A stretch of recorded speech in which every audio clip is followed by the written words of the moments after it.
ആസിഫ്, രാവിലെ തന്നെ ആളുകൾ വലിയ തോതിൽ വോട്ട് ചെയ്യുന്നതിനായി ഇവിടേക്ക് എത്തിക്കൊണ്ടേയിരിക്കുന്ന കാഴ്ച നമുക്ക് കാണാം. ഇത് കവടിയാറിൽ 5 ബൂത്തുകളാണുള്ളത്. അതിൽ 4 ബൂത്തുകളും ഒരേയിടത്ത് തന്നെയാണ് പ്രവർത്തിക്കുന്നത്. അവിടേക്ക് രാവിലെ തന്നെ വിവിധ ബൂത്തുകളിലേക്കായി ആളുകൾ എത്തിക്കൊണ്ടേയിരിക്കുന്നുണ്ട്. ഒരുപക്ഷേ വലിയ പ്രചാരണ പ്രവർത്തനങ്ങൾ നടന്ന ഒരു കോർപ്പറേഷനാണിത്. വലിയ വീറും വാശിയുമുള്ള തെരഞ്ഞെടുപ്പ് പ്രചാരണ പ്രവർത്തനങ്ങൾ നടന്ന, ഒരുപക്ഷെ കേരളം വലിയ ആകാംക്ഷയോടുകൂടി കാത്തിരിക്കുന്ന ഒരു കോർപ്പറേഷൻ, ഇവിടെ ശക്തമായ ത്രികോണ മത്സരം നടക്കുന്ന ഒരു സ്ഥലം.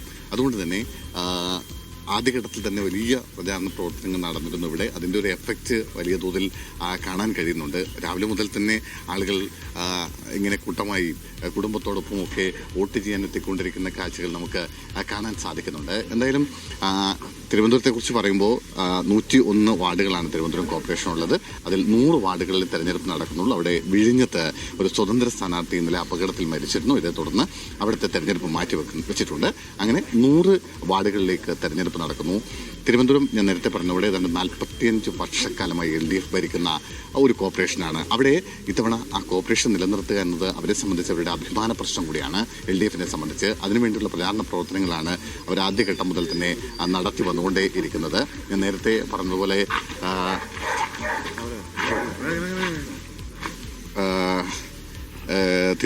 തിരുവനന്തപുരത്ത് ഞാൻ നേരത്തെ പറഞ്ഞതുപോലെ കവടിയാറാണ്. കവടിയാറിൽ നേരത്തെ ശബരിനാഥിന്റെ മത്സരം കൊണ്ട് തന്നെയാണ് കവടിയാർ വാർഡിനെ സംബന്ധിച്ചത് അതിൻ്റെ ഒരു വലിയ പ്രത്യേകത എന്ന് തന്നെ, അല്ലെങ്കിൽ ഈ വാർഡ് ശ്രദ്ധേയമാവുന്നത് അങ്ങനെയാണ്. കാരണം ഒരു യുവ നേതാവ്, മുൻ MLA അങ്ങനെ ഒരാളെ തന്നെ രംഗത്തിറക്കിക്കൊണ്ട് UDF അതിൻ്റെ ഒരു തെരഞ്ഞെടുപ്പ് പ്രചാരണ പ്രവർത്തനങ്ങളിലേക്ക് അല്ലെങ്കിൽ ഒരു തെരഞ്ഞെടുപ്പിലേക്ക് ഇറങ്ങുന്നു എന്നത് തന്നെയായിരുന്നു ഇതിനെ സംബന്ധിച്ച ഈ തിരുവനന്തപുരം കോർപ്പറേഷനെ സംബന്ധിച്ച് UDFന്റെ ഏറ്റവും വലിയ ഒരു കരുത്ത് എന്ന് പറയാൻ കഴിയുന്നത്.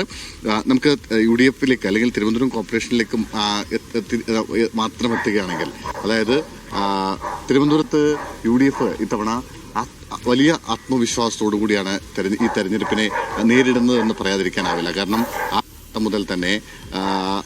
ആദ്യഘട്ടം മുതൽ തന്നെ സ്ഥാനാർത്ഥിയെ പ്രഖ്യാപിക്കാൻ സാധിച്ചു. നേരത്തെ സാധാരണഗതിയിൽ ഏറ്റവും ഒടുവിലാണ് സ്ഥാനാർത്ഥി പ്രഖ്യാപനം ഉണ്ടാകുന്നത്. ഞാൻ നേരത്തെ പറഞ്ഞ പോലെ ശബരിനാഥിനെ പോലെ ഒരു യുവ നേതാവിനെ മുന്നിൽ നിർത്തിക്കൊണ്ട് തെരഞ്ഞെടുപ്പിലേക്ക് കടക്കാൻ കഴിയുന്നു എന്നതൊക്കെ ഒരു പ്രധാനപ്പെട്ട കാര്യമാണ്. അതൊരു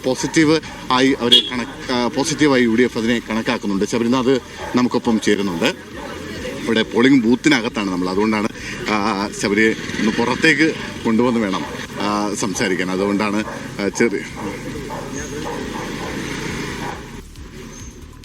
ഇപ്പോൾ ഉമാ തോമസ് MLA സംസാരിക്കുന്നു.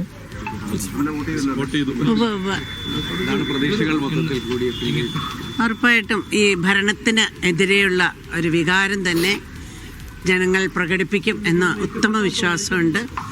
ഉറപ്പായിട്ടും UDF ഭരണത്തിൽ വരും. അത് അടുത്ത നിയമസഭയ്ക്കുള്ള ഒരു തിരിച്ചടി കൂടിയാവും എന്നുള്ളതാണ് എൻ്റെ അഭിപ്രായം. തീർച്ചയായിട്ടും. ഇന്നലെ കോടതി വിധിയുമായി ബന്ധപ്പെട്ട് നല്ല പ്രതികരണങ്ങൾ നടത്തിയിരുന്നു. ഈ അതിജീവിതയ്ക്ക് നീതി ലഭിക്കണമെന്ന് ആവശ്യപ്പെട്ട് അപ്പീൽ നൽകണമെന്ന് ഇന്നലെ ഞാൻ നന്നായി പ്രതികരിച്ചു കഴിഞ്ഞു അതിനെക്കുറിച്ച്. ഇന്ന് നമ്മൾ ഇലക്ഷനുമായിട്ട് ബന്ധപ്പെട്ട് നമ്മളുടെ സ്ഥാനാർത്ഥികളുടെയൊക്കെ അടുത്ത് പോകാനുള്ള ഒരു വ്യഗ്രതയിലാണ്. ഏറ്റവും നന്നായിട്ട് ഇന്ന് എല്ലാവരും പ്രാർത്ഥിക്കുന്നത് എല്ലാവർക്കും വോട്ട് ചെയ്യാൻ എത്താനാവണം. അതുപോലെ തന്നെ വോട്ട് രേഖപ്പെടുത്താനായിട്ടായാൽ നമ്മൾക്കിവിടെ ചെറിയ ആശങ്കകളുള്ളത് എല്ലാവർക്കും വോട്ട് ചെയ്യാനായിട്ടുള്ള അവകാശം തന്നെ നഷ്ടപ്പെടുന്ന രീതിയിൽ പല വോട്ടുകളും കട്ട് ചെയ്യപ്പെട്ടിട്ടുണ്ട്. അതിൻ്റെ ഒരു ആശങ്കയുണ്ട്. എന്നാൽ പോലും ഏറ്റവും നല്ല ഭൂരിപക്ഷത്തിൽ ഓരോ UDF സ്ഥാനാർത്ഥിയും വിജയിക്കും എന്നുള്ള ഉത്തമ വിശ്വാസം. ഈ നടിയാക്രമിച്ച കേസിലെ ഈ അപ്പീൽ പോകാൻ സർക്കാർ കത്ത് നൽകുമോ? അത് ഞാൻ ആലോചിച്ചിട്ടേ ഉള്ളൂ. അതിൻ്റെ വിധി എനിക്ക് 200-ലധികം പേജുണ്ടെന്ന് പറഞ്ഞു. അത് മുഴുവൻ കാണാൻ കഴിഞ്ഞിട്ടില്ല. അതുകൊണ്ട് ആ വിധി എനിക്കൊന്ന് വായിക്കേണ്ടതുണ്ട്. എന്നിരുന്നാലും ആദ്യത്തെ ഒരു ബ്രേക്കിംഗ് ന്യൂസ് വന്നതിൻ്റെ അടിസ്ഥാനത്തിൽ പറയുകയാണെങ്കിൽ ഞാൻ പൂർണ്ണമായിട്ട് തൃപ്തയല്ല.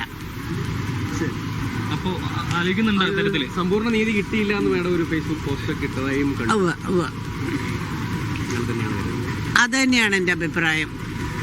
ഇതിന് പിന്നിൽ ഗൂഢാലോചനയില്ല, തെളിയിക്കാൻ കഴിഞ്ഞിട്ടില്ല എന്ന് പറയുമ്പോൾ അത് പ്രോസിക്യൂഷനിൽ വന്ന വീഴ്ചയായിട്ടാണ് ഞാൻ കാണുന്നത്. നടിക്ക് നീതി കിട്ടും വരെ ഒപ്പം നിൽക്കുമോ?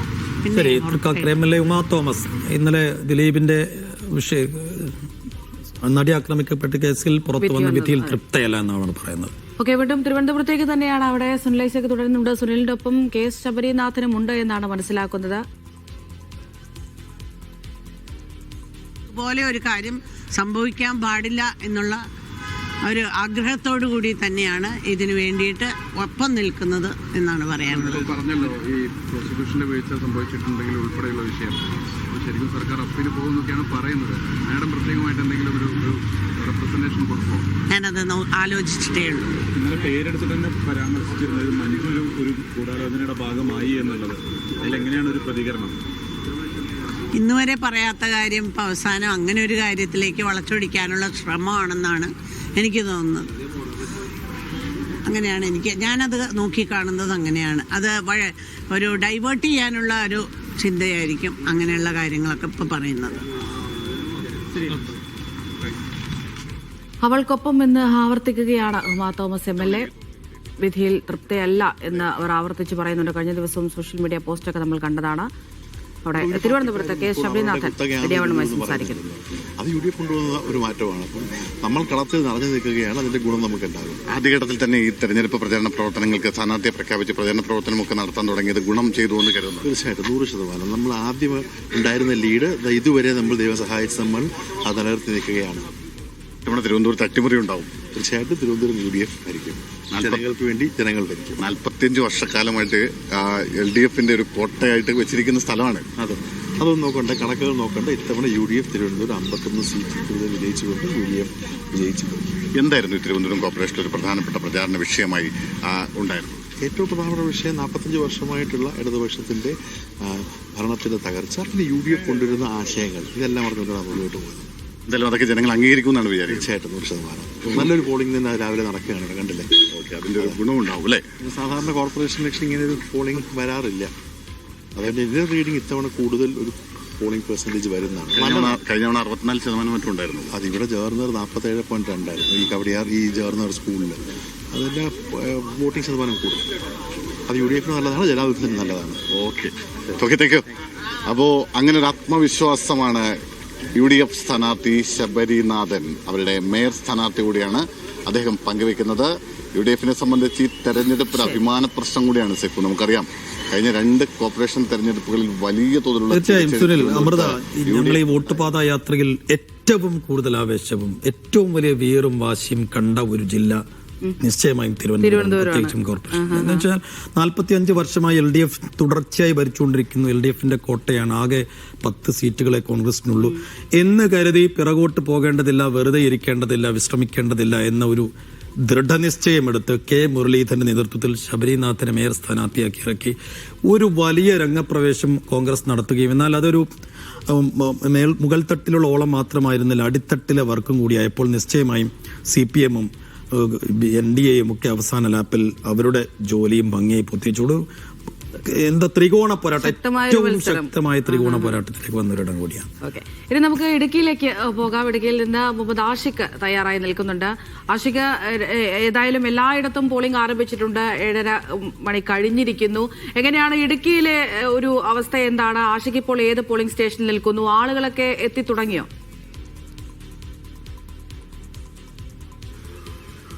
തീർച്ചയായും അമൃത, സൈഫുദ്ദീൻ, ഞാൻ നിൽക്കുന്നത് തൊടുപുഴ നഗരസഭയിലെ 17, 18 വാർഡുകളിലെ വോട്ടർമാർ വോട്ട് ചെയ്യാൻ അവസരമുള്ള ബൂത്തുകളിലാണ്. ഇവിടെ രാവിലെ അരമണിക്കൂർ കഴിയുമ്പോൾ തന്നെയും വലിയ ക്യൂ രൂപപ്പെട്ടിരിക്കുന്നു എന്നുള്ളത് മനോഹരമായ കാഴ്ചയാണ്. ജനങ്ങളെല്ലാവരും തന്നെ പോളിംഗിന്റെ ഭാഗമാകാൻ വേണ്ടി രാവിലെ തന്നെ എത്തിയിട്ടുണ്ട്. പ്രത്യേകിച്ച് രാവിലെ തന്നെ ഓരോ കാര്യങ്ങൾക്ക് പോകേണ്ട ആളുകൾ ആദ്യമേ തന്നെ വോട്ട് ചെയ്യാൻ വേണ്ടി എത്തുകയായിരുന്നു. അപ്പോൾ തന്നെ ബൂത്തിൽ വലിയ തിരക്ക് രൂപപ്പെട്ടിരിക്കുന്നു. സ്ത്രീകൾ ഉൾപ്പെടെയുള്ളവരുടെ വലിയ നിര ഇവിടെ ബൂത്തിൽ കാണാൻ കഴിയും എന്നുള്ളതാണ്. ഏതായാലും മറ്റിടങ്ങളിലല്ല, ജില്ലയുടെ വിവിധ ഭാഗങ്ങളിൽ നിന്ന് തന്നെയും ലഭിക്കുന്ന വിവരങ്ങൾ ഈ നിലയിൽ തന്നെയാണ്. രാവിലെ തന്നെ വലിയ വോട്ടർമാരുടെ തിരക്ക് എല്ലാ ബൂത്തുകളിലും അനുഭവപ്പെടുന്നു എന്നുള്ളത്. അതേസമയം വണ്ടിപ്പെരിയാറിൽ അവിടെ 12ാം വാർഡിന്റെ ബൂത്തിൽ 12ാം വാർഡിന്റെ ബൂത്തിൽ ഒരു വോട്ടിംഗ് യന്ത്രത്തിന് ചെറിയ തകരാറുണ്ടായി. അത് ആ പ്രശ്നം പരിഹരിക്കാനുള്ള ഇടപെടൽ നടന്നുകൊണ്ടിരിക്കുന്നു എന്നുള്ളതാണ്. അതാണ് ഒരു അസ്വാഭാവികമായ സംഭവം ജില്ലയിൽ ഇതേവരെ റിപ്പോർട്ട് ചെയ്തിട്ടുള്ള. മറ്റു പ്രശ്നങ്ങളൊന്നും തന്നെയും ഇതേവരെ ഇല്ല എന്നാണ് പ്രതീക്ഷിക്കുന്നത്. ജില്ലയുടെ വിവിധ ഭാഗങ്ങളിൽ നിന്ന് ദുർഘടമായ യാത്രാ സൗകര്യങ്ങൾ കാര്യങ്ങളൊക്കെ ഉള്ള ഇടങ്ങളിൽ നിന്ന് വോട്ടർമാരെ അതത് പോളിംഗ് ബൂത്തുകളിലേക്ക് എത്തിക്കുവാൻ വേണ്ടി വോട്ട് രേഖപ്പെടുത്താനുള്ള സംവിധാനങ്ങൾ അതത് രാഷ്ട്രീയ പാർട്ടികൾ ഏർപ്പെടുത്തിയിട്ടുണ്ട് എന്നാണ് നമ്മൾ മനസ്സിലാക്കുന്നത്. ഓരോ വോട്ടർമാരെയും പോളിംഗ് സ്റ്റേഷനുകളിലേക്ക് എത്തിച്ച് വോട്ട് രേഖപ്പെടുത്തിക്കാനുള്ള ഒരു ശ്രമം എല്ലായിടങ്ങളിലും നടക്കുന്നുണ്ട്. ഇപ്പോൾ നമ്മളിവിടെ തന്നെ ഈ ബൂത്തിൽ തന്നെയും രാവിലെ തന്നെ പ്രായമായവരെ തന്നെ ആദ്യം തന്നെ എത്തിച്ച് വോട്ട് ചെയ്യിപ്പിച്ച് വിടുവാനുള്ള ഒരു ഇടപെടലുകളൊക്കെയും നമ്മൾ കണ്ടിരുന്നു. പ്രായമായ ആളുകൾ ആദ്യഘട്ടത്തിലൊക്കെ വന്നു പോയിട്ടുണ്ട്. ചെറുപ്പക്കാരടക്കമുള്ളവർ ഇവിടെ വോട്ട് ചെയ്യാനായി വെയിറ്റ് ചെയ്യുന്നുണ്ട്. എങ്ങനെയാണ് രാവിലെ തന്നെ എത്തി വോട്ട് ചെയ്യാനായിട്ടാണ്? മറ്റെവിടെയെങ്കിലും പോകാനുണ്ടോ മറ്റു കാര്യങ്ങൾ? എങ്ങനെയായിരിക്കും തവണത്തെ വോട്ടെടുപ്പിന്റെ ഭാഗമെന്ന് ഒന്നും പറയാനില്ല. രാവിലെ തന്നെ വോട്ട് ചെയ്ത് മടങ്ങാനുള്ള രാവിലെ തിരക്കുണ്ടല്ലോ? തിരക്കുണ്ട്. സാധാരണ ഇങ്ങനെ ഉള്ളതാണ് രാവിലെ തന്നെ ആളുകൾ? തീർച്ചയായും അങ്ങനെയാണ്. എല്ലാവരും രാവിലെ തന്നെ മറ്റു പരിപാടികളിലേക്ക് പോകാനുള്ള ആളുകളാണ് ആദ്യ മണിക്കൂറുകളിൽ വന്ന് വോട്ട് ചെയ്യുക. ഇനി ആളുകൾ വരാനിരിക്കുന്നതേ ഉള്ളൂ.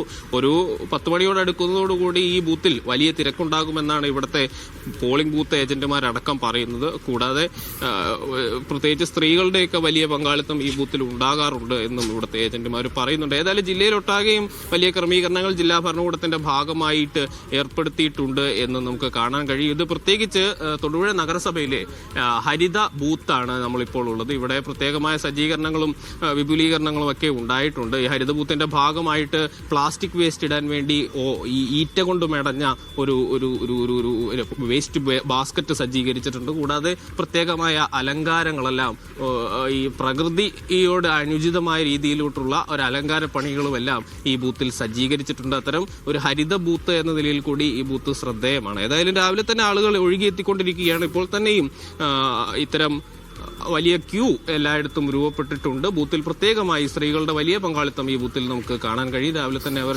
വോട്ട് ചെയ്ത് മടങ്ങാനുള്ള ഒരു ഒരുക്കത്തിലാണ് എന്ന് തന്നെയും പറയാം. അങ്ങനെ രാവിലെ തന്നെ ഒന്ന് വോട്ട് ചെയ്ത് പോകാനാണോ?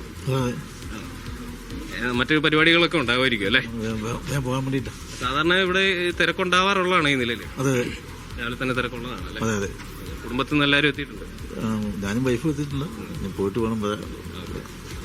ഓക്കെ, അങ്ങനെയാണ്. എല്ലാവരും രാവിലെ തന്നെ എത്തിയിട്ടുണ്ട് എന്ന് മനസ്സിലാക്കാൻ കഴിയും. വലിയ തിരക്കും ബൂത്തിൽ അനുഭവപ്പെടുന്നുണ്ട്. കൊച്ചുകുട്ടികളുമായൊക്കെ വോട്ട് ചെയ്യാൻ വേണ്ടിയിട്ട് എത്തുന്ന ആളുകളുണ്ട് എന്ന് നമുക്ക് കാണാൻ കഴിയാം.